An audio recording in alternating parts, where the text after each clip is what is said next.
Nice shoes. What's up, everybody? It's week 3, day 2, waiting room here. A lot to talk about after yesterday's game, so welcome on back. How are you guys feeling after yesterday? Big surprises, anything? Berserker looked clean.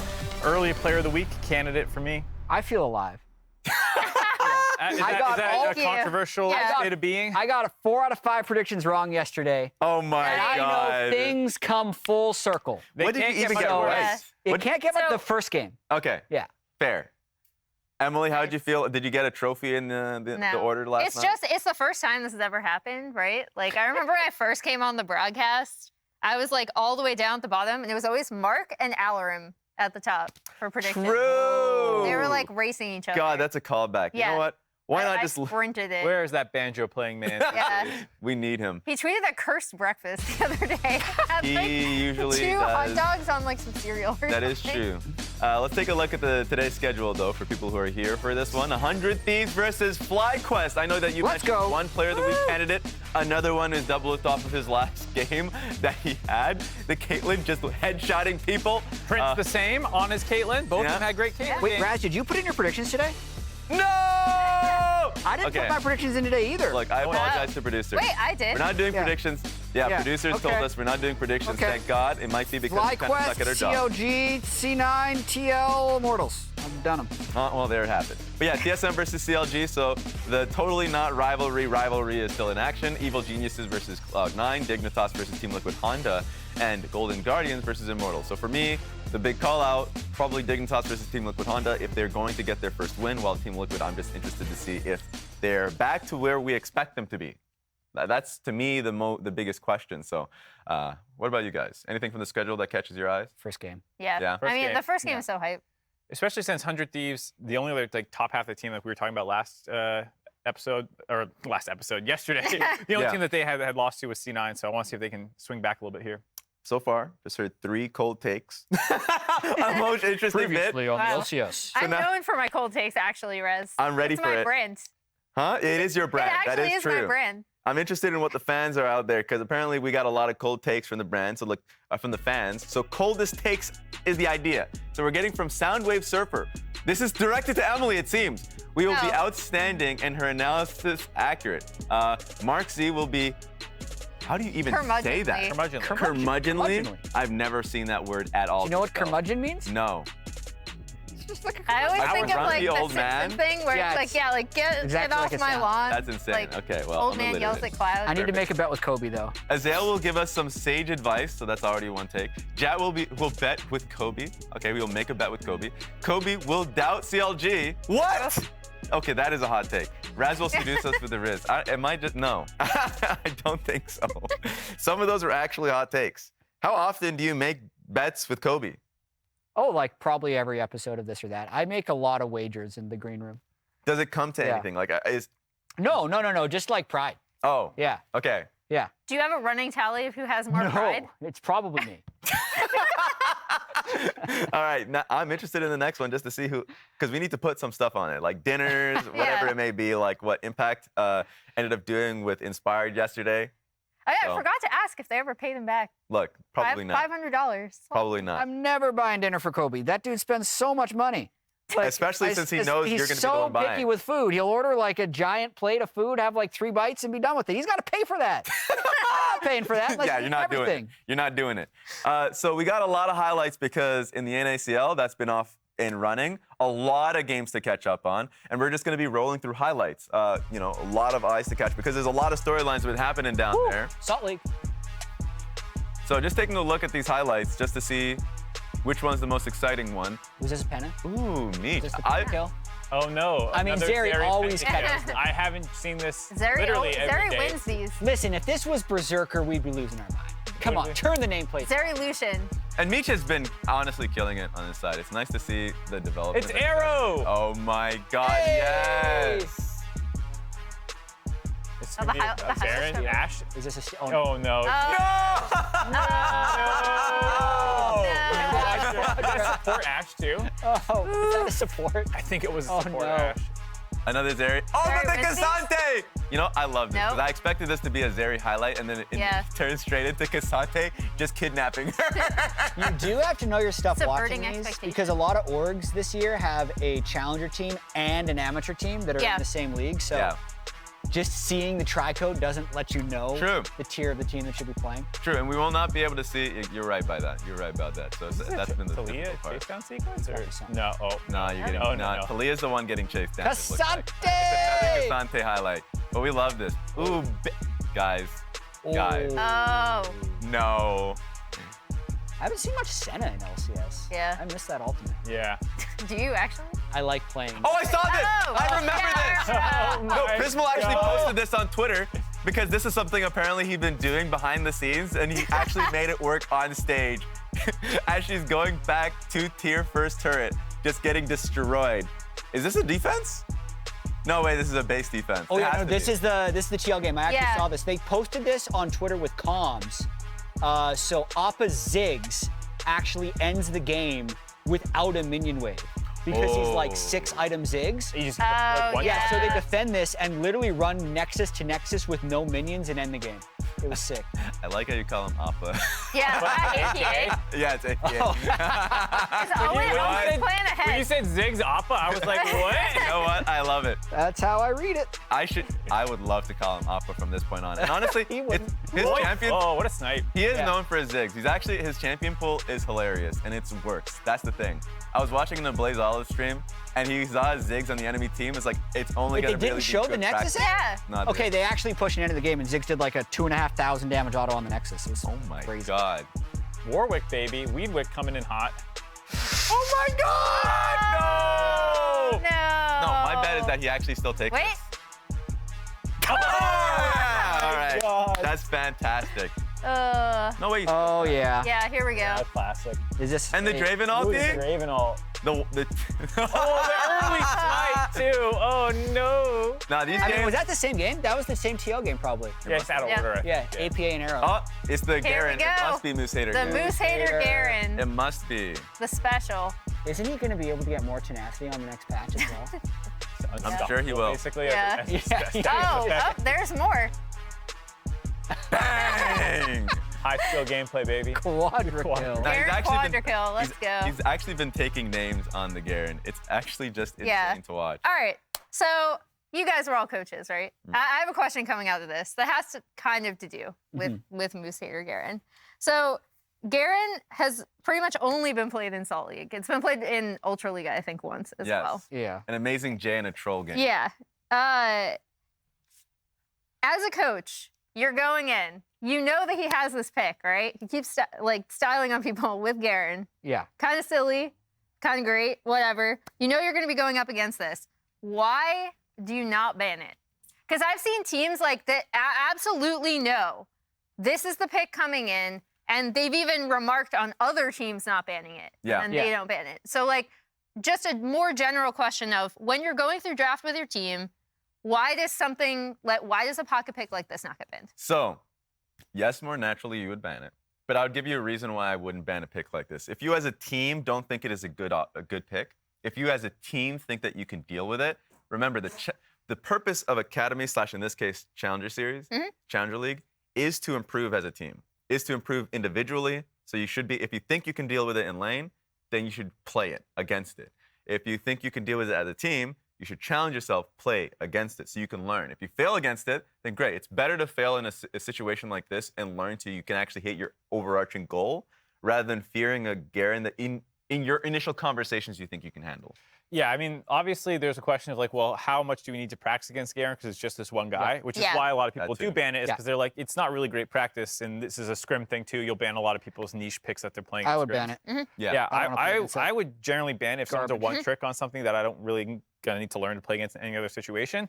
Something that does happen though is even if you strategically say that, sometimes based off how bans are going, there's like a pinch that happens, and suddenly someone's like, just leave the Garen. I actually want to ban this other thing so that I don't have to deal with this weird matchup in another lane or something. And it can sometimes, it does happen on stage where sometimes just something's feel wrong to a player. Even if it's a situation that you have gone over the day before. I had this happen. We went over something the day before. You get on stage, suddenly it's like, I don't actually want to play this matchup. And then you panic, and it can throw a wrench in the play. Yeah, and specifically depending on what is OP on the patch, especially if you're red side and they're blue side, the pinches are really easy to set up. So it's like, okay, you don't want to give them Garen, but if let's say no one is giving Ryze on a patch and it's 100% ban, and you don't ban it first and your prep just goes a little weird, it's like, okay, do we want to deal with the pick that 100% of the world thinks is overpowered, or this guy, Blue Hater Garen? This guy, right? yeah. And your top laner is probably going to ego a little bit too and be like, it's Garen. I can handle this. I can do it. Yeah. So that's kind of, it's one part ego, two part just being abnormal, but third part, just ban Garen. Yeah. Yeah. It should be your first ban Yeah. every game if they're actually winning at it and if they're having success on it. Yeah, and that's why I think that it's a great question about how much do you want to actually learn the ideals versus But like I don't winning. even think you learn ideals by playing against Garen because no one plays against Garen at the next stage. But you've been in those metas where there are 3 bans that are necessary. like True. 90%, like you have to ban these things, at least on red side. Yeah. And you're like, well, are we going to sack that so we ban a Garen? I don't think you do. 4 or 500%. Yep. But I don't know about this meta necessarily because it's changing consistently. But like, absolutely, yes, ban Garen if you feel like you have the opening for it. But it's great. It's a great lesson if you're somehow losing to Garen to take a look at. All right, so refocusing on to LCS. Sure. Currently, there's 4 teams tied at 2 and 3. And I was going to pick people's brains. Who do we think is going to rise and fall out of this grouping of teams? We got CLG, Immortals, Team Liquid, TSM, all sitting at borderline top half of the league. You know, this is the Is this the conversation to soup? break in. No, it's conversation to make playoffs, chat. Okay. Who do you think of these teams is going to rise and fall? Does anyone have an initial guess? I'm always the one who talks about TL. So do it again, baby. All right, I'll take TL. Okay. I'll take Okay. TL. I'll Thank take God. TL because I feel like that's the one that most people are gonna go towards based on roster, based on the stuff that they've said. Yeah. The thing with TL, I've seen a lot of plays from them that I've liked in terms of like, they are surprisingly aggressive, right? I don't know what people thought they were going to have coming out with this team if they were going to play like a more slower paced style. That seems to be what a lot of people kind of made the assumption with, and that is not this team. And so a lot of the times So when aggressive. a lot of times when I kind of see them like messing up, it's a lot of miscommunication where like someone is making an aggressive play and maybe someone else is backed off because they didn't think they were going to fight there, or the setup isn't good, but they go for it anyway. And I would think that a team like this can easily, or not easily, because it's a lot of work to work on stuff like that, because it's more nebulous than just learning a matchup or something like that. But I do think that with the structure they have in this team, they can learn that. 100%. It's better to be too aggressive than to not be Yes. taking risks and missing Big agree. opportunities. So they will learn, they will get better. Some will stop getting picked. And also in team fights that are clearly, look, less. Picked less. I'm pretty sure he still has the highest forward percentage of any player in the LCS. Yeah, and he's winning lane up until you lose. The classic Dignitas. Like it's so I do think that they will like Summit. Every top laner talks about how good Summit is, like how much he beasts them, like in either scrims or on stage. So like that will translate and it will look better. And sometimes the tweak is just simple as like do the 2018 IG of maybe Pyosik just lives topside, right? If your top laner is doing so well, then just basically have a hand-holding technique. Either that, and also the other fear that we had is like if a team fight looks bad, don't just take it. You need that person to say no. So is your Yeah. team TL as well? Yeah. Are you also going TL? 'Cause I'm gonna- not saying it's TL, but if everyone else is saying it's TL. I haven't said my team, but yeah. I think TL is going to move on up. I think they will win it at some point. A team that I have little faith on at the moment sucks CLG. Like, it sucks to say it because I expected CLG. Wow.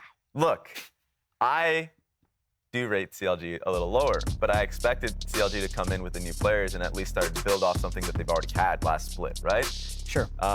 But the losses that they have been taking are the ones that are the most concerning.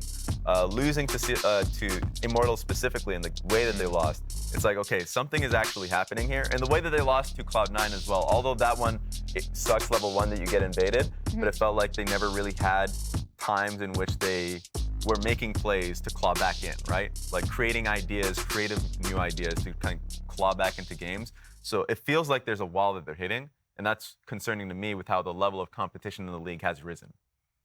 Weren't you going to be a CLG believer, Jet? You said you didn't want to be TL, you wanted to be CLG. I'm just going to agree with Emily. So you I mean, I'm just saying, credibility-wise, she did get all of her predictions right yesterday. There it is. That's so a good plan. I think I'm right. You're just copying someone else's homework. It's Yeah. fine. All right, You fair said enough. you didn't want to do TI. I didn't. You did. I'm just agreeing. Okay. Mark, I know you posed the question with the context of 2 and 3 teams. They'll clap the most. Okay, there you go. Golden You- Guardians has only picked up 1 win. I feel like they should be in the conversation. You want to include I Golden actually, Guardians? Throw them I in. actually agree with that. Look, I say that they're right now at 9th place, and they've only I picked have up to 1 duck game back. to see. I Yeah. accept your proposal for Golden Guardians. Yeah, so I know right now it kind of feels a little stark because you have 5th place, the gulag, the soup, as you would call it. Yeah. And Marks always calls him the soup. I mean, if we just have the LEC's format, then this is what our standings look like. Right there. And I'm glad that we have a chance now because it does suck from the perspective of like, it took a while for Gory to get here. Yeah. And then when Gory was playing, obviously, like the first week in which he was playing, they had no practice with him. And it feels like they have moments of brilliance. Their loss versus Evil Geniuses was a close loss, which you hate to hear. It's like, you could have won, but you didn't. And at some point, you want to be able to pick up wins. And it's who have you been seeing in this clip that has actually been the star of the team. He's been somebody that has actually been excelling in lane and then moving out of lane, finding picks onto VicLa in the FlyQuest game and team fights. That's something that you actually highlighted quite well in your Telestrator segment about who he's performing. So I think this team will climb and will join that echelon of the 5th place teams. So I was actually going to submit someone who's maybe we haven't talked a ton about. It was actually Immortals at 2 and 3.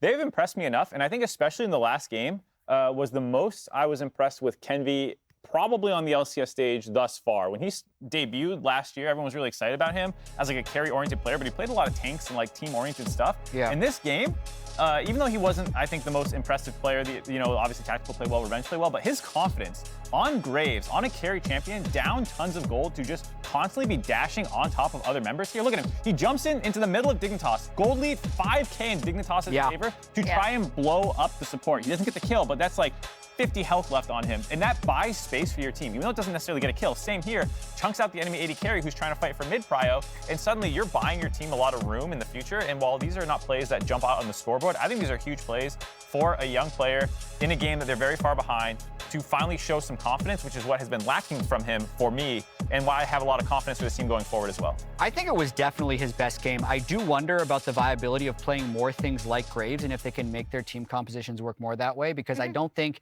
Kenvi Vi or Kenvi Sejuani is the play, even though that is the play for everyone else in the world. So they actually have to play with a little bit of a handicap, I think, to reach the ceiling of Kenvi. But like, if you're gonna bring a guy that was that hyped out of Academy to the LCS, I do think it's probably worth playing to his strengths and just hoping that the meta aligns better in the future and then he can climb to even higher highs, because they actually pick up wins when they let him play the stuff he's good at. Yeah, and you know what? I would actually even love to see him play the Sejuani, even though it hasn't been working. A lot of the times when you put the aggressive players on a pick like Sej, that is like, no, you choose the fight that you want, right? You can just basically, what he did on Graves, essentially, is like, if he wants to just pull the trigger to go for it, that's something that he has said, confidence is his primary focus, and I'm starting to see it, so I love that highlight. Speaking of highlights, first game of the day, 100 Thieves versus FlyQuest, so we kind of were able to catch up with Prince. He got Player of the Week last time around, and you know what? You got that chance to interview him, so let's see what you had to say with Prince. Hello, and welcome to the MasterCard Player of the Week interview. This is our Player of the Week, Prince. Woo! 축하합니다. Congratulations. 감사합니다. Thank you. Why did you decide to come and join FlyQuest? I can feel, oh, this team really strong want me. Yeah, so that is first. And second is, we already confirm Impact and VicLa joined this team. So, why you guys didn't tell me about this? So I heard that and decided. So VicLa and Impact were already going to be on the team before you joined? Yeah, it's not secret maybe. Okay.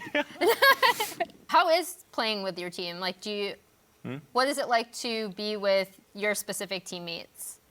Sometimes they make me mad, but it's okay. They always seriously mindset and always practice hard and talking about our review, but we're talking about 30 minutes, 40 minutes, like this, very serious. I like this.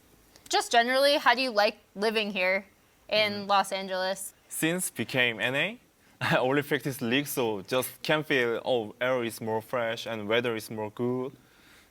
And food is more salty and sour, but it's okay.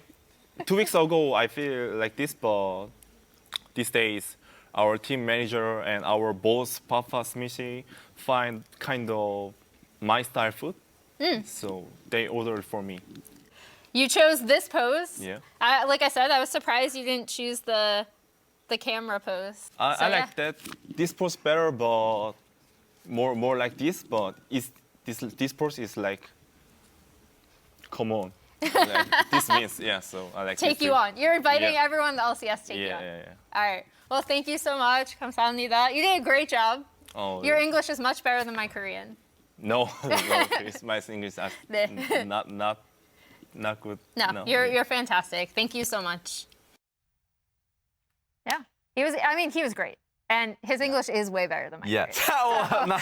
Well, his English is much better than he's letting on. Yeah, no, he is fantastic. I loved the food thing because the follow-up to that was he had them get him food he likes. Yeah. But it was a specific brand that we could not mention on broadcast. Yeah, I do like that. Something about really good AD carries. I don't know, because Doublelift has always had so much confidence. He's been a great interview. Prince, even in his second language that he's just picked up, he's already a great interview. Like that external confidence translating into play on the Rift. Like, there's something there about really like almost arrogant AD carries being able to perform. I love that because I know a lot of people out there can share that experience when you're learning a different language and you're forced to speak it, at least not necessarily in front of camera to the other people. That confidence lowers quite considerably. You're not yourself. You kind of, you feel in a way, not threatened, but like, okay, I'm just gonna try and play it safe. This man does not care. Like, and that's what I enjoy about it. Like, not only is he gonna get much better at his English because of that confidence, but also people love him because of that confidence. And he's letting it show on Twitter as well. Well, you mentioned Doublelift versus Prince. I want to take a look at their career accomplishments. Yeah, this is a great wall. A lot longer in favor of Doublelift. But first, I guess, stats from this season. You can see it there. Insane. They're 1 and 2 basically in every category, a lot of them. Prince. The 83% kill participation for Doublelift, team Yeah. playing Yeah. around him as well, and the strong laning phase still there for Doublelift. Yeah, Prince Yeah. more between the 4 to 5 range on a lot of these. Speaks to Doublelift. Everyone was saying robbed from his player of the week last week. I also do think it's interesting in talking about like AD carry resources, right? Because we had this whole telestrator yesterday where we went through how 100 Thieves play for Doublelift to get him ahead, and then he just takes over games. Yeah.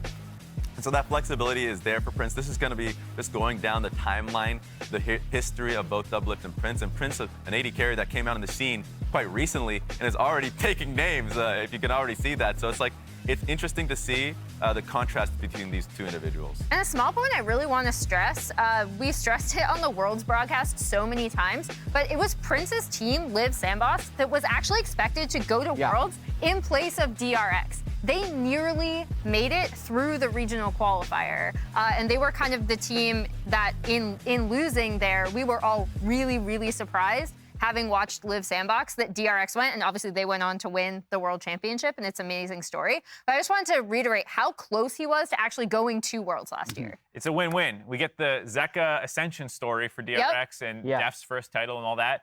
And then Prince fails. Now he comes to America. If he made Worlds, he might still be in LCK. What are you talking about? We got Song, coach in FlyQuest, World Championship coach. We Yeah, got but you don't know. Yosef. Maybe Prince would have been. You don't know. It's the butterfly effect. I don't wanna live in that He might never timeline. get to LCS if they made Worlds. You We're never living know. in a good timeline. Yeah, I like this timeline. We got a great World Championship. Now we got Prince here getting his Player of the Week. Doublelift Prince is so hyped. It's It insane. really is. It's actually crazy because we talked about this player of the week in a way, which both of them have already started off blazing. Last player of the week, already conversation on the fact that, you know, Doublelift should have won. Prince, like fans of Prince already think it's like, no, he got it for a reason. It's crazy that we're already starting week 3 and this is the rivalry that's kind of taking the forefront. Yeah, absolutely. Yeah, I mean, AD carry pool right now just feels cracked between him, Berserker, FBI having a resurgence. These two guys, like, it's a stacked pool. I know there was a story about just like Prince coming to the LCS and like you catching up to him and why he got here. In fact, actually, Ashley Kang in December got to catch up with Prince. So let's take a look at that interview and hear his thoughts. 제가 원딜을 더블리프트를 보고 시작을 했잖아요. 이제 저한테 지고 그만두게 되더라도 부끄럽지 않게 최선을 다하겠습니다. 경기에서 만나게 된다면. 아 정말요? 네. 아 프린스 선수한테 지고 그만두게 되더라도 이게 무슨 뜻인가요? 제가 더블리프트를 보고 예. 원딜을 시작을 했으니까 예. 이제 더블리프트는 예. 이게 되게 우상인 선수한테 네. 이제 북미가 아무래도 문화가 좀 트래시 토크 같은 게 있다 보니까 네. 이제 저한테 지고 이제 그만두신 약간 반대로 되는 아, 그런 소리는 느낌이죠. 멋있겠다. 맞죠. I do wonder if Doublelift used that interview for inspiration. And I do want to pull up the performance of Prince and Doublelift so far this split. The kill leaders of the entire LCS, if we look at that chart, we have the stats somewhere. Doublelift at 38 kills, Prince at 34 kills, 1 and 2. But I've been paying extra close attention to Doublelift because I wanted to see how he would perform once coming back to the LCS. And there were a couple moments that have stood out to me. First one being last week, one of their games. I do wonder if Doublelift is stat padding a little bit. So I have to find the first clip in here. Stat pad. That's quite Well, an accusation. watch this here. fight. Just watch this fight. Let's be honest here. He has 4 kills at the moment, Yeah? Yeah. right? They kill Biofrost, 26 minutes into the game. Have Look, a minion wave too. look at these death timers, 25 seconds, 43 seconds, 30 seconds, 36 seconds. You can just end the game. That's a fat Cassante. 4 kills. 4 I don't kills. know. But all There could five be a up, reason. all 5 up, I would go for it. You can Yeah. easily end the game. 4 kills. Who's making this call to not end the game? Because what happens? He ends with 9 kills. Take those 5 kills away, he's no longer ahead of Prince. I've been watching for this.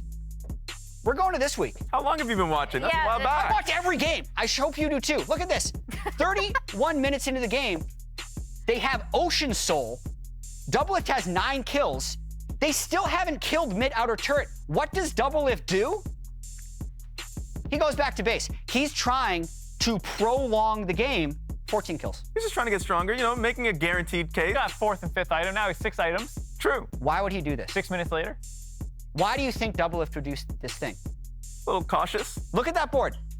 2015 LCS champion, 2016 LCS champion, 2017 LCS champion, 28. So many championships, 6 times All-Pro, 1 time MVP. But there's one thing Doublelift has yet to accomplish in the LCS. What's that? He doesn't have a Player of the Week statue. Imagine the torment of Doublelift. Co-streaming, watching the LCS, Oh my God. Wow. and seeing player You're prepared. after player get a Player of the Week statue. Those are cool poses too. Inspired. He has 3 statues. He has 3 poses. He's too. been here He's got a year. a pose for each one. Prince, Very 2 weeks. 2 weeks and he already has a Player of the Week statue. This is almost every Player of the Week statue ever. Do you see Doublelift? Spica, his former teammate, the greatest I LCS even player see of all Roxa time. on there. Yeah. Bjergsen has gone missing. I think someone stole it. It might have been Doublelift because he wants it so badly. There's even an XL streamer on there. Why would Doublelift come back to the LCS? Why would he stat pad his kills?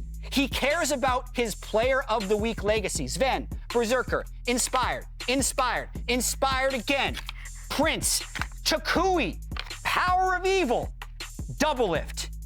Doublelift, this is your moment. Go and get that Player of the Week trophy. We know it's what matters. Whippo, Spica, Abadaga, You killed Berserker. Abadaga. Okay.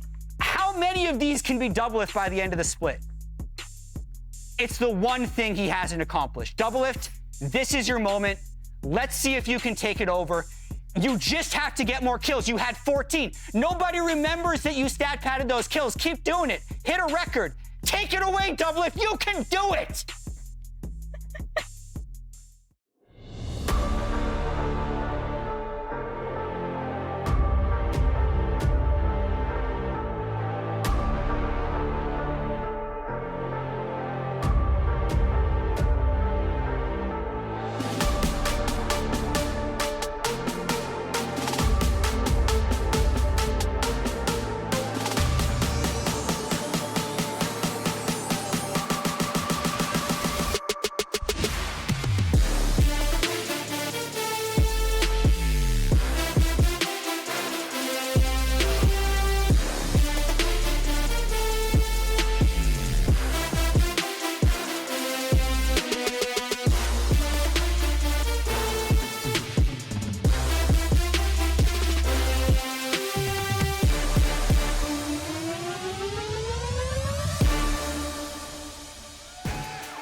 Welcome back to the LCS, everybody. We got ourselves another day of League of Legends action here, and we are going to kick it off with the much anticipated battle in the bot lane between Doublelift and Prince, the two top AD carries right now. I'm CaptainFlowers, that's Kobe, and we're bringing the first 3 games. Super excited for this one. Everybody's been waiting for this matchup in the bottom lane. Also, though, remember, Spica versus Doublelift. Old TSM players against each other. Broke up after the 9-man sleep. See about that rivalry as well. Any bottom lane ganks? All junglers are basically been trained on this patch. Gank bottom lane. So we'll see if Spica goes down there and visits his old teammate as well. Well, we're already seeing some marksman focus here in the bans. Lucian and Zeri, those two that have their coupled supports that always get picked together, those are off the table. Ashe, a very popular marksman support pick herself, also removed. The Elise, the only non-marksman ban so far, just because of the nature of how important she is, how every team wants to keep her ban, doesn't want to give the opponents the opportunity to go for that in the first half of the draft. And 100 Thieves will ban out Kassadin as their last one here in the first half. See, they're following the narratives, Clayton. The bottom lane and the jungle. Yeah, that's what you got to do. Here. It's just follow the dotted line. Being banned out. Early ban on the Kassadin. Usually that waits until second round here, though. Maokai is still available. There's so many jungles now available with all of these bottom lane bans. Everything is targeted down there. Caitlyn and Ashe both being banned out. Lucian, Zeri banned out. Really curious as to how these guys are going to play these bottom lane matchups now. Still, so many powerful picks left up. Like you said, jungle specifically. That Sejuani, that Maokai, and the Maokai is the first pick here for 100. They don't want to let Spica have the Maokai again. Big part of the early start for FlyQuest. People kept leaving it up against him. He did so well controlling, complete vision for his team and setting up all the lanes for success. FlyQuest, of course, at the top of the standings. There's to defend. Let's see about, are they going to grab any bottom lane stuff early here? Varus is probably the primary one that is up right now. Super highly prized, very strong laning phase, very strong pushing power. There it is. That's the shout out that we want. All right. Sejuani flexible, though. Could be in Spica's hands. Could be switched to Impact. Most of the time, we see it in jungle role these days. Definitely true. All right, FlyQuest. And now, most definitely going to be in jungle hands. Sejuani pairs really nicely with K'Sante. K'Sante has a very strong lane phase here for himself and has lots of CC to set up for Sejuani. Makes it super easy to follow up with the extra Sejuani passive stun. So pretty potent double tank 2v2 actually. And speaking of 2v2s, I talked about how the two marksmen that are always picked in pairs with their supports, Lucian Nami and Zeri Lulu, are banned out. So 100 Thieves go back to the classic marksman and support duo that were literally released to be played together, Xayah and Rakan for Doublelift and Busio. And just Xayah specifically, the value has really risen on this champion, especially the quick blades build is so potent. The ability damage on the blade caller is already really high with this champ. If you go Navori with it, it's got a nice early spike now as well. Being able to get those really quickly. And it's just the pick versus hard engage. Since you're facing a K'Sante and a Sejuani, definitely want some defensive tools there with the ultimate. So love that for Doublelift. Is going to be the target, now has an extra defensive tool. Sylas is the late pickup there for FlyQuest, for VicLa. Did have his, I would say, best game on Sylas overall so far in the LCS, so like the pickup there. And then, since you're picking it at the end of your phase 1 picks, you get to double protection ban it. Cassiopeia is one of the notorious difficult counters there into Sylas. Well, Sylas also already has a couple of really good ultimates to steal there with the Maokai and the Rakan. One thing to look at is 100 Thieves banning out Karma. This is one of those supports that can give a lot of extra pushing power to a lane to shove in the Xayah Rakan early. Lulu also going to be banned away as one of those protection picks. Still got my eyes on Varus being left up, being one of the potential options here for Prince. But FlyQuest still have to pick both AD carry and support, while 100 Thieves still need to see both of their solo laners. Which one does FlyQuest want to go for first here? They don't have to worry about 100 Thieves really stealing away any of the picks since all 4 of the remaining picks are desynced.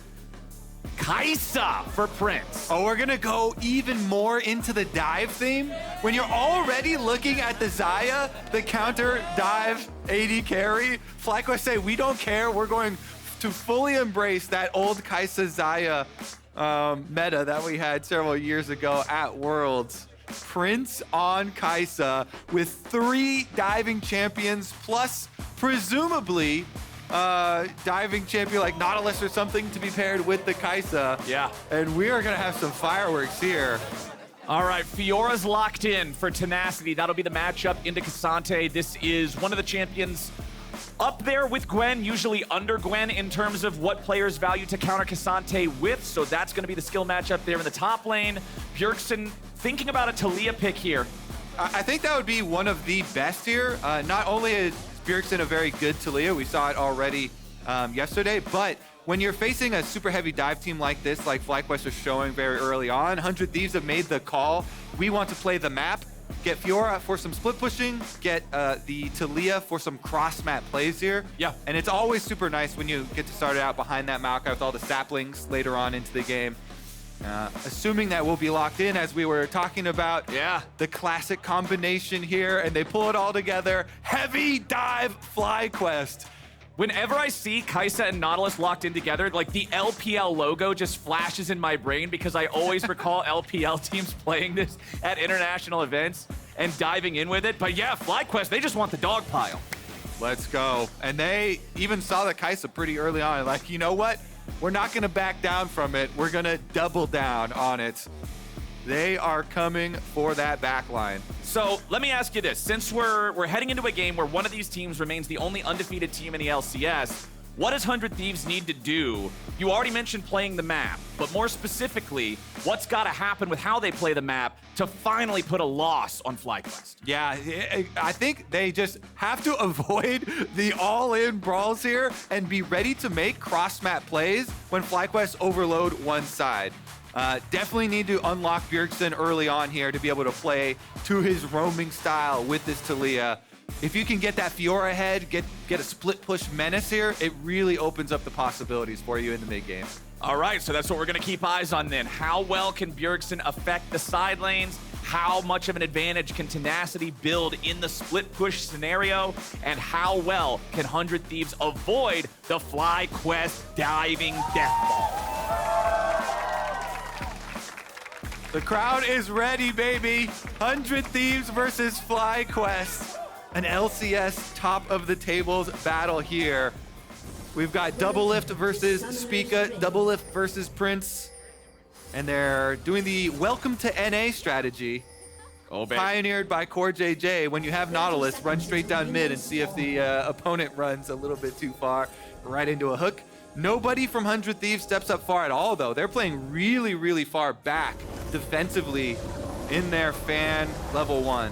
And I like this because Nautilus hasn't been in the meta for a while, so it can be one of those things that you forget about, that level 1 sort of shenanigan that he can pull off, but 100 Thieves is ready for it. I ran into Closer backstage today, and I asked him, hey man, you ready for that FlyQuest matchup? He said, oh yeah, after today, they're not undefeated anymore. So Closer was very confident in their ability to take these guys down here, so I'm gonna be seeing exactly where he wants to path early on and affect these lanes to get his guys going. Well, I think kind of pinging off what I said earlier, if Closer can gank for Bjergsen early, that is your way to open up the Taliyah to roam around and control the map. If Maokai plus Taliyah is a potent combination, even though they're both heavily magic damage, if you just W root them in place, it makes it easy for the Taliyah to hit the seismic shove. Tenactiy coming in for the top laner harassment on the top side start. Impact Q3 does hit him though, and he's close enough to Sejuani to be able to stack up passive, but Spica's gonna finish off the red buff before joining. I like the fact that Tenactiy wanted to go for this and harass the Sejuani early at level 1, but I like even more that Impact was ready for it. Yeah, Impact likes it a lot because he's got a 300 health lead and damage that he was able to deal to the Fiora, so very nice early lead in health for the K'Sante. And Impact has been doing really well with this champion, getting a lot of those solo kills at tower. Of course, that's post level 6 when you have the extra knockbacks, and you can have 3 knockbacks into your tower range. Q3. Nope, just lets it run out.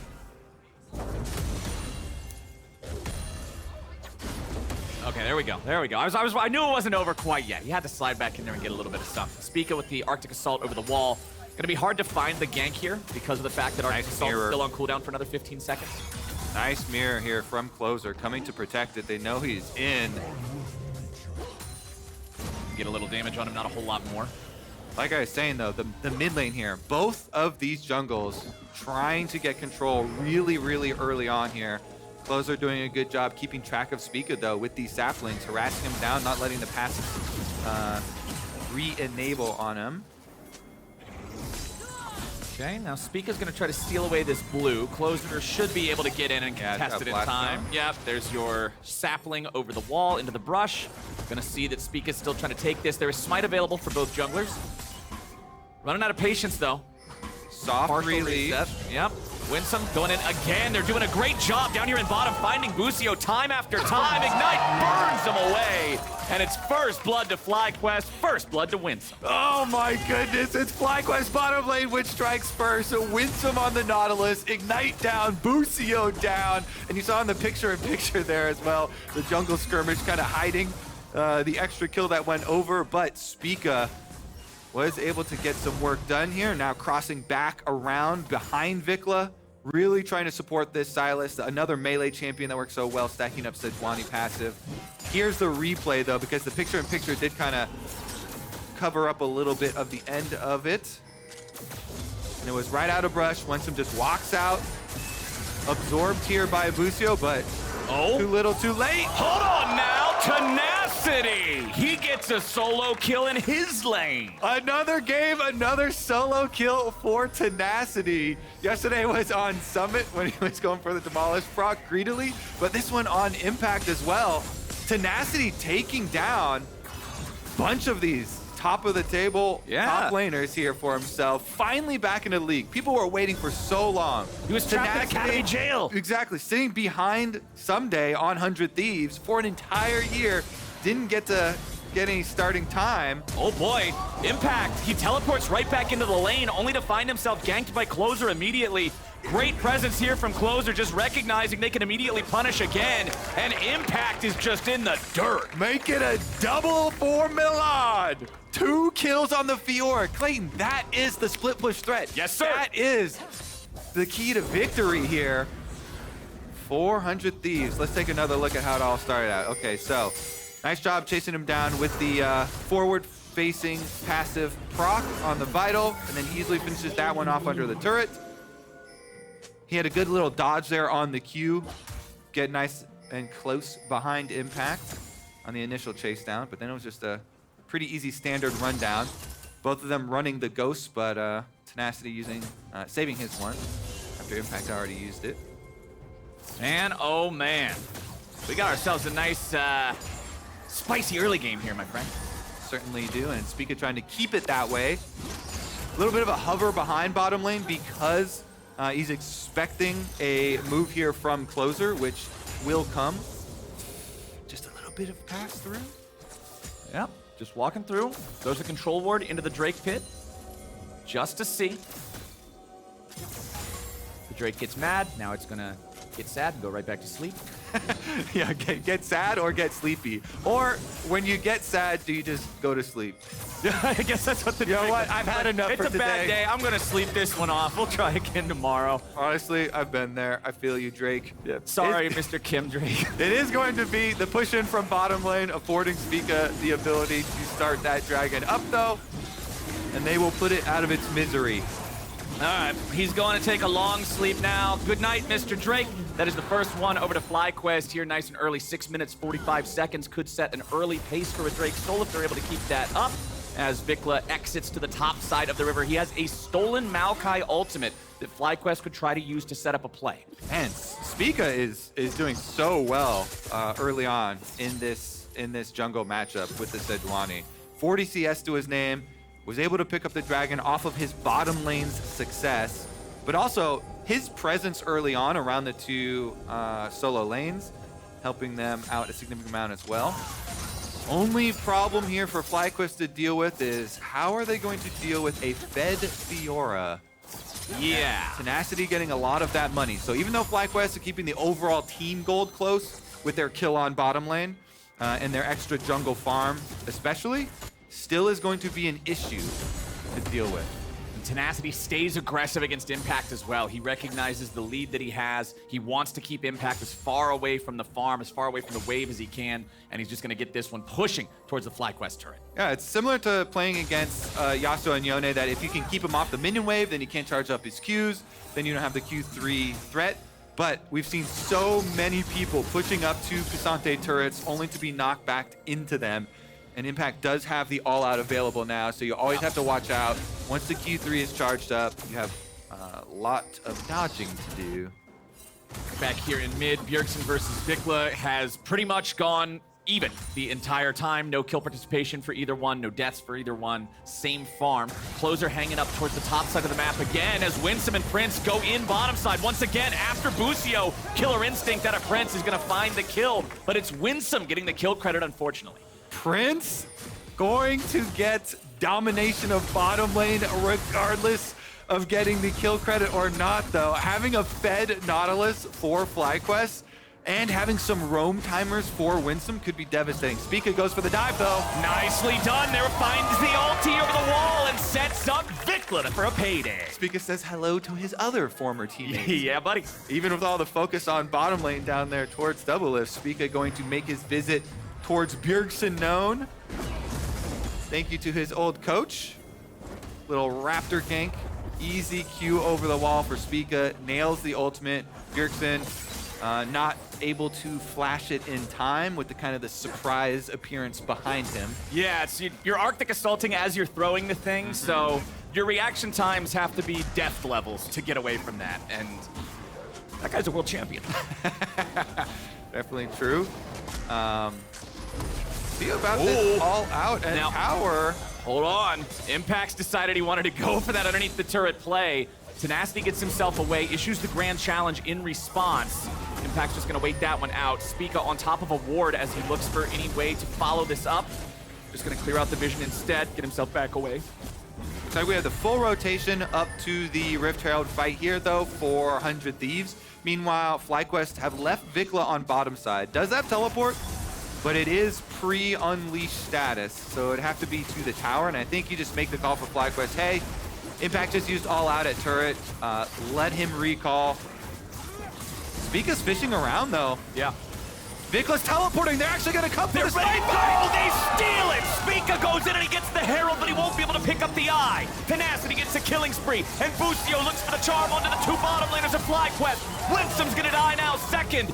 A steal for FlyQuest that's only worth 300 gold, and 100 Thieves gets 2 kills. I think the timing is a little off there on the communication, Clayton, because the teleport from VicLa, if they actually wanted to fight it for the Smite fight there, was really late for him arriving. So Spica, even though he does secure the Rift Herald with the Smite, he's... Oh, and Impact got it. Never mind, I misspoke. Impact got the eye at the end. Yeah. Okay. But still, they're unable to win the fight because look at the timing on the teleport. This Rift Herald is dropping so quickly.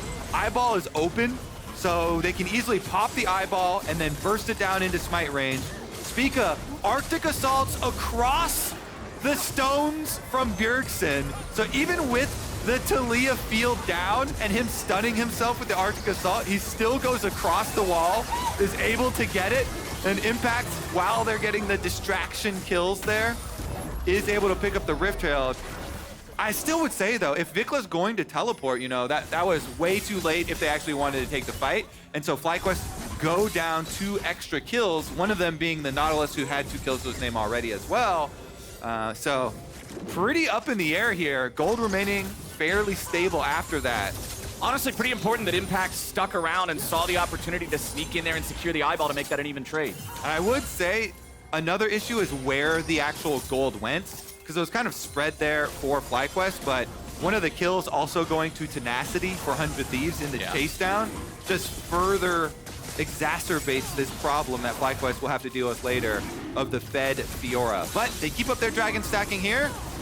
Prince getting on the other side. Dragon's gonna be secured by Spica. Maokai ulti flies out. VicLa's here on the front, flashes away. Busio looking for the engage. Winsome with a counter engage and the knock up now. Busio's low. Prince into the back with a Killer Instinct as he finds a little bit more damage onto Doublelift and wants to kite this out, but he's all alone. Closer and Bjergsen keeping VicLa and Spica away from reinforcing their AD carry. It'll be support for support trade, but FlyQuest get the Hex Drake. This is what people wanted out of this matchup. This is what I wanted out of this matchup. We're going back and forth, baby. Each team fight. Prince keeping it pretty even there, going in with the Killer Instinct to snipe the extra kill with the last little bit of damage. And FlyQuest securing the Dragon beforehand keeps them on pace for that Dragon Soul. Here's another look at Spica with the smite hands to determine the day, basically. Yeah. Got the both dragons, got the Rift Trail. Nice burst there.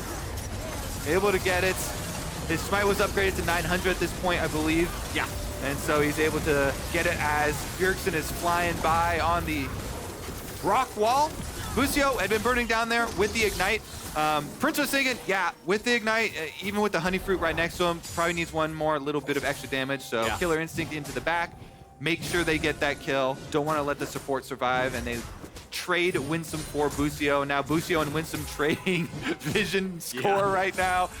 The true support battle. Yes, sir. It's not about their health bars. It's about the health bars of their wards. 200 gold lead, 100 gold lead for FlyQuest. The game remains dead even with 20 seconds left until the turret plates fall. Neutral objectives have only gone the way of FlyQuest so far because of the fact that they stole that Herald and secured both Drakes for themselves. We'll see if 100 Thieves is able to challenge for the remaining Herald or the Drake that spawns here in about 3 minutes. Right now you can see bottom side river control going FlyQuest's way with 3 of their team's control wards being spent around that area. Just being able to cover any sort of entrance to make a move on Prince and allow him to keep farming up. He's got his Kraken Slayer already completed. Because of the fact that he didn't even buy tier 1 boots, you can see a fully completed Berserker's Greed for Doublelift instead, so he's a little bit behind on first completion. So Prince feels more powerful in the combat right now. Yep, and holding on to all the extra long swords here for the evolution. Tenactiy, though, is the richest one in the game still. Sunder complete, extra cooldown with the boots as well. See if they can do anything off of top priority, though. Doesn't seem like that is going to be the big determining factor. And with Impact getting his teleport first as well, should be able to handle himself at his turret no problem. Sunder or Fiora makes life pretty hard for a tank. Impact is going to get used to being underneath that turret for quite a while, I would think, unless Spica can do something about it. Impact immediately just jumping in. Want that bounty? Tenactiy here. Q3 is primed and ready. Tenactiy tries to get away here. W2 from Spica finds the mark. Repose goes in, but Impact's ready to go all out.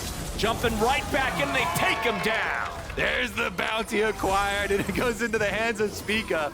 Radiant Virtue had just been completed as well before he came out for this gank. So pretty big power spikes being hit by FlyQuest and taking down the Fed Fiora, grabbing the bounty.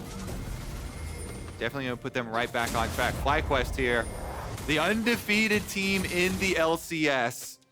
100 Thieves at this point might be considering giving up Dragon number 3 and then trying to fight the soul fight instead. That does put way more pressure on you, though, for that big Dragon Soul fight, and it doesn't allow you to make any more mistakes in this game in setup.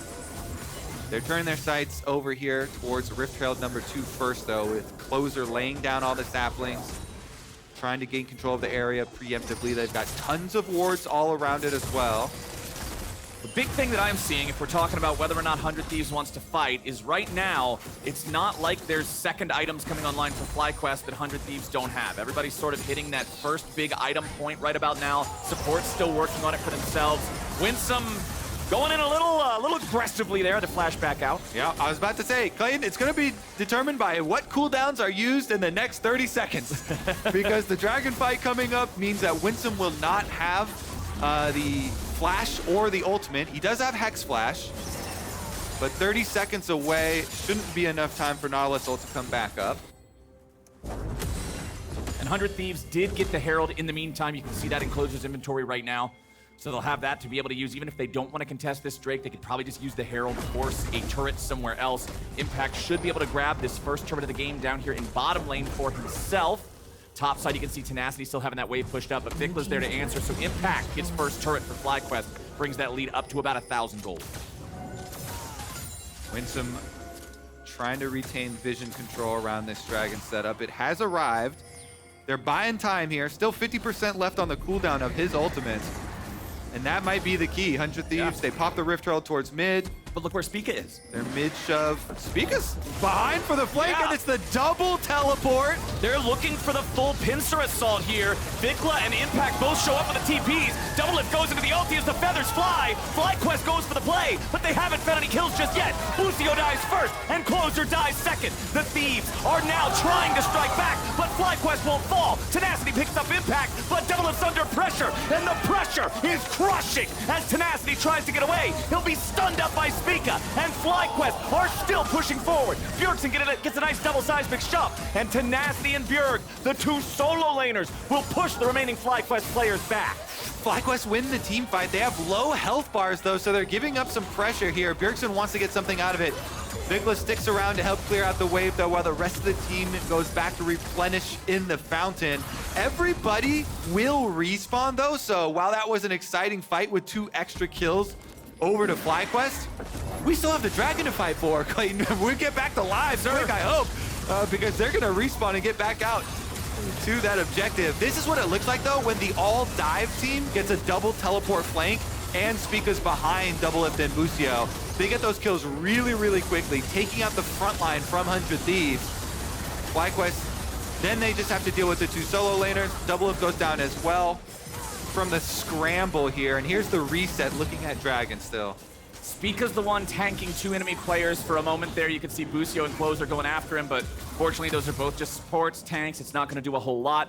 VicLa still hanging out back near the blue buff here, guaranteeing that he has a sort of a sideways entrance into this fight as 100 Thieves take control over the Drake pit. They're going to start the Drake up themselves. Prince is still in mid. He's just taking down the tier 1 turret. If FlyQuest want to contest this Drake and actually have a smite fight, they're going to have to go in soon. They fly out that ultimate from Sejuani, but it won't find the mark. Doublelift trying to get away. Busio's very low. Drake at about 2,000. Closer's going to be forced out now, but he sticks around to fight, and he'll secure with the smite. But now he'll pay for it with his life as Spica goes on a killing spree, and FlyQuest chase after Bjergsen. He'll try to kite it out, try to stay close to the wall, but it won't work. VicLa goes on a killing spree. They get the extra kills for FlyQuest. Closer wins one of the smites, secures the dragon, but at what cost? Tenactiy now finds Winsome, and he's going to get some payback. Winsome sticking around too long by himself as Tenactiy gets shoved into the wall. Riposte back onto Impact, but he's not going to block any hard CC with it. Spica looking to rejoin these boys here in the bottom lane. Tenactiy, now they're going to go all out here with Impact, but he's got to back up. Here comes Prince, the Kai'Sa flank. Can he find There's the no plasma? tower. He hits plasma onto Doublelift. Now they're coming in. Busio's going to be the first target here for Prince's auto attacks. Doublelift lets the feathers fly. Prince is putting the bullets in Doublelift. He takes him down. Another kill on Prince. It's 3 kills for FlyQuest. Oh, Prince arrives, and they wipe 100 Thieves remaining champions off the Rift. The Kai'Sa flank, W into the back line, another killer instinct, another assassination. They just look so good here with this full dive comp, keeping up the pressure on 100 Thieves on all sides. They're constantly attacking from a flank angle. Every single fight, at least one extra flank angle. This FlyQuest team is so fun to watch. They know how they want to go about the fights. You don't see this indecision. You don't see like these sort of split moves as much Maokai as you ulti see from other squads. Closer's going in with the ulti. They want to stop FlyQuest from being able to take this Baron, but now they've got to be careful because VicLa's stolen away the quickness. Prince is already unstoppable. It's 2 dead and 1's the jungler. Baron is free. They're too good, Clayton. They're too good. FlyQuest rule the LCS. This is going to put them over a 6,000 gold lead after they acquire this Baron. 7.2. And they've got a lot of work to do with all these towers as well. There's more where that came from. FlyQuest are about to balloon that gold lead even further. Only 2 turrets down means so much standing gold still left for them to take. The tier 1 in top lane, tier 2 in all 3 lanes. Let's take another look at how this happened bottom with Winsome initially getting caught. Yeah, Tenactiy gets a good pick onto Winsome. And you see 100 Thieves' idea. You know, they want to chase down as much as they can. They see Prince right now in mid lane. Okay, now your timer has to start though. Prince just left mid lane. He's walking down and he's on Kai'Sa, one of the AD carries that can join from the longest distance away. He then is able to land the snipe W here. Woo! Right onto him. Killer instincts into the middle, right next to Doublelift. And even though Kai'Sa is the anti-dive AD carry, when you're constantly getting attacked from multiple sides here, you know, we keep having these ultis pop off with multiple members of FlyQuest threatening different angles, and they still are able to make the collapse. They still take him down. Prince and VicLa, man. 8,500 damage between the two of them. It's so cool, too, the stories and the respect here from Prince. We've had multiple interviews. Ashley Kang was talking to him when he first came over to the LCS, and he mentioned how Doublelift was the AD carry that inspired him to be an AD carry and to be able to play him on the LCS stage here and actually take him down. Or at least making it look like it's a big possibility here for FlyQuest. I mean, that Ashley Kang interview that you were talking about, it was Prince saying, it feels kind of weird even talking about like, oh, what if I made him retire? Because this guy's my idol. This is the guy that I looked up to when I first started playing. But now it's Prince just showing off here in this game. 5-0-7 on the Kai'Sa versus the 0-2-3 of double-elimination Xayah. As FlyQuest move into enemy territory, they're placing down wards, they're taking over the jungle, they are choking 100 Thieves out of the game and forcing them back to the lines of their own base. Tier 2 turret falls there in the top lane, and they'll rotate their men right over to mid. Pressure continues on all three sides. 1-3-1 split push from FlyQuest, and they've got to collapse. You see VicLa right now. Well, they go after Doublelift. He sidesteps the Sejuani ulti, holds his own ult, knowing he can walk out of the way of it. A lot of patience there, so he's able to continue fighting after the fight breaks out. VicLa versus Tenactiy. VicLa runs over the wall. He does not win these in the 1v1. He has to flash over the wolf wall to stay alive. Nice job by Tenactiy, forcing the FlyQuest mid laner away. Yeah, the hope for 100 Thieves is one of the young rookie players here. Tenacity's still the richest person on his team. Unfortunately for them, they've been surpassed by multiple FlyQuest members. It's about a 10,000 gold gap there, so the richest on his team and the richest on the other team, very different. One of these teams is playing with Monopoly money. Very true. And they're going to be playing with Dragon Soul Point here. So number 3 going to be acquired without a fight from FlyQuest. That is definitely advisable for 100 Thieves. Just try and make the cross-map play. Split push here. Tenactiy gets a little bit more gold for himself. Objective bounty taken over. And this is why it was so important that Closer won that smite fight at the previous Dragon. It stops this from being a mountain soul for FlyQuest, which feels like it would just be the final nail in the coffin. 100 Thieves still have a little bit of hope right now. It's tiny. It's tiny, but it's there. You gotta nurture that hope now, Flowers, for all the 100 Thieves. That hope is gonna need a whole lot of help, 100 Thieves fans. They're gonna need to pull off some pretty crazy moves here. And if they do it, how is it done? Is it just defend in the base and try to let Tenactiy do a split push while you weather the You're too far. In my opinion, in these situations, you're too far behind to do standard defense, and you have to overload one side of the map. You have to go with multiple members, where FlyQuest are split pushing. If they go 1-3-1 again, you have to send like 4 members to try and pick off a split pusher. Okay. Because it's just full item advantages in a lot of these role matchups here. And even in the case of Prince here, he's got not only a full item over Doublelift, but also the added stopwatch, so the extra safety there makes it very, very difficult. And this is when you want to watch FlyQuest and how they close games, because they are the best in the LCS right now. When they have this big of a lead, they're not even exposing themselves to too much risk. Not even trying to 1-3-1. They just condense onto 2 lanes. I like this much better. Even though you can get bigger gains from going all 3, just go 1-4, bottom lane push up here, and they're playing through jungle with 2 hovering members as well. Spica and Prince not even fully committing, so FlyQuest just play on 2 lanes instead of 3. They don't want to give 100 Thieves the opening, but the 100 Thieves going. 100 Thieves are going in as they try to block for Prince on the FlyQuest side. Busio's here in the front. A lot of damage pours out from 100 Thieves, but it's only into Spica, so there's not any real progress being made. Closer eats a ton out of his health bar as Bjergsen's likely to be killed here first. They want to kill him through the rock field, and they'll get him. VicLa grabs the credit, and 100 Thieves' assault is stopped in its tracks. Yeah, that's what they have to make those attempts, though, before they're at your gates and FlyQuest are all grouped up, because you have no chance of taking them down straight up 5-on-5. So they try and attack while they're still a little bit split. But as we said, FlyQuest, they're accounting for it. And Doublelift is the next target. VicLa goes in after Doublelift, but now VicLa might just die. Never mind. It's a Xayah ult for a Xayah ult. They'll both walk away from it, but Doublelift loses both his ulti and his cleanse for that play. And they're still still scavenging here. 100 Thieves, Tenactiy split pushes again. Another objective bounty shut down, but they're gonna get attacked. I don't know if you can scavenge when you're being eaten alive back home. They already lose Doublelift and Busio as your next target. Impact leads the way, tank in the turrets, and Prince provides the DPS. Closer will die up here underneath the tier 3 in the top lane, and Bjergsen and Tenactiy now have to stand against everybody else. VicLa goes golden to buy himself a little bit of time. Prince finds a Quadra. Is Prince gonna get the penta? The damage is coming out, but the shutdown is there. Tenactiy holds true somehow. He'll grab a double and stop Impact. He'll go after Spica now next. Tenactity's got to get everything here and now if he can. He'll continue lunging after Spica. He's got the mana, he's got the ghost, he's got the move speed, and he's got the shutdown. It's only Winsome left, and 100 Thieves hold on. It's not the hero that 100 Thieves fans expected, but Tenactiy is the hero that they're getting this game. Can he keep them alive?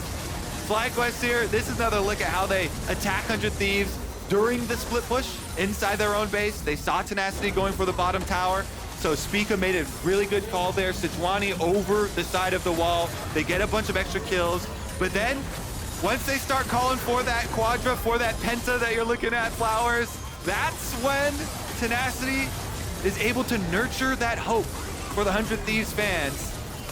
Get some extra money on this Fiora, and if they can finish this off, it looks like they can. Oh, baby, 100 Thieves. From a 10,000 gold deficit to a 5,000 gold deficit, they aren't done yet. Never give up hope, Flowers. It's always winnable. Always hit no on that surrender vote, baby. 10,000 gold lead, 3 dragons facing you, don't care. Keep on fighting here. Tenactiy, ooh, he's got the Spear of Sojin plus an extra longsword and the stopwatch. Tenactiy just got so much money. Spear of Sojin back into the game is an item that gives people the fantasy of the 1v9s because it reduces your cooldown so much. Yeah. And with Fiora being able to spam those out is insane. You get extra defense by having more offense because of riposte. Constant cooldowns.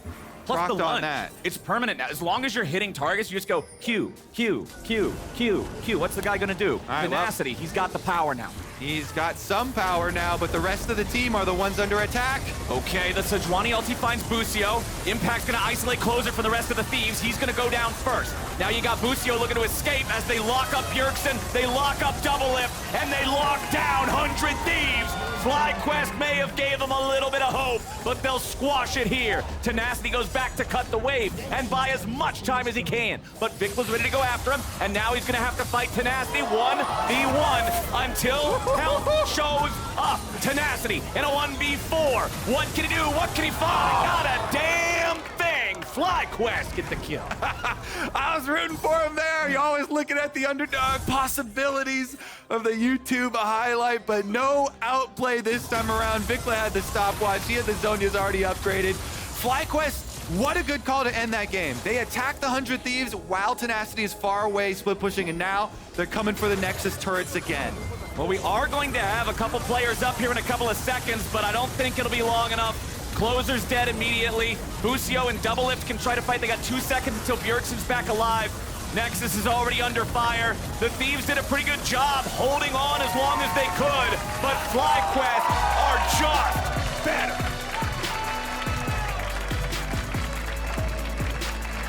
That was a fun first game of the day, Flowers.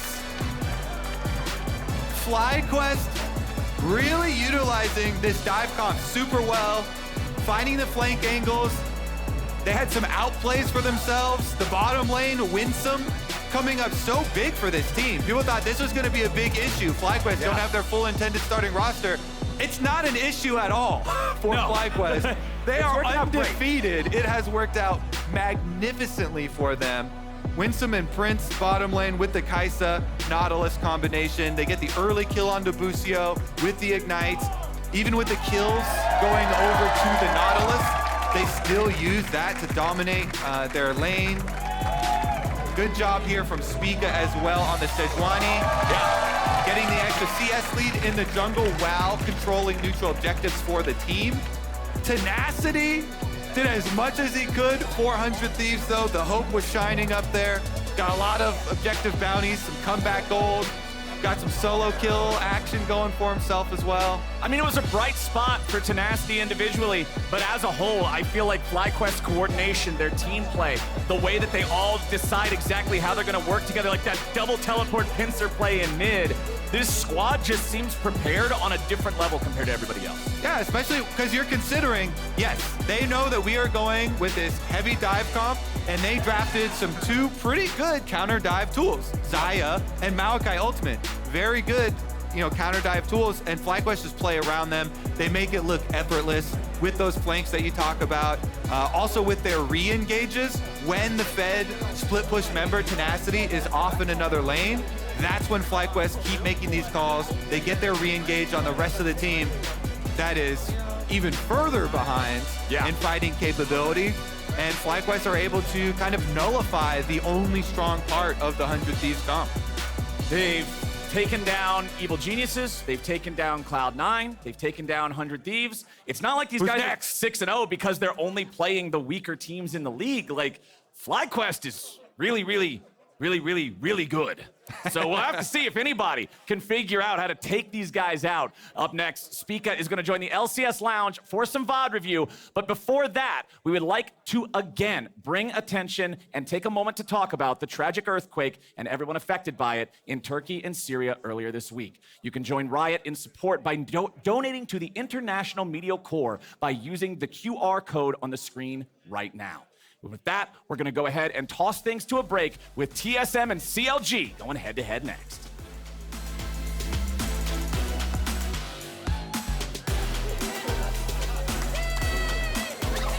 Yep, Winsome going in again. They're doing a great job down here in bottom, finding Busio time after time. Ignite burns them away. VicLa's teleporting. They're actually going to come for the ready. Oh, they steal it! Spica goes in and he gets the Herald, but he won't be able to pick up the eye. Tenactiy gets a killing spree, and Busio looks for the charm onto the two bottom laners of FlyQuest. Winsome's going to die now, second. Here comes Prince, the Kai'Sa flank. Can he find the plasma? He hits plasma onto Doublelift. Now they're coming in. Busio's going to be the first target here for Prince's auto attacks. Doublelift lets the feathers fly. Prince is putting the bullets in Doublelift. He takes him down. It's 3 kills for FlyQuest.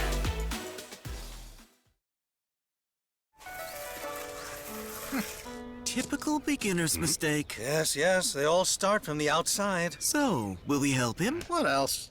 Here, try it with Red Bull. Red Bull gives you wings.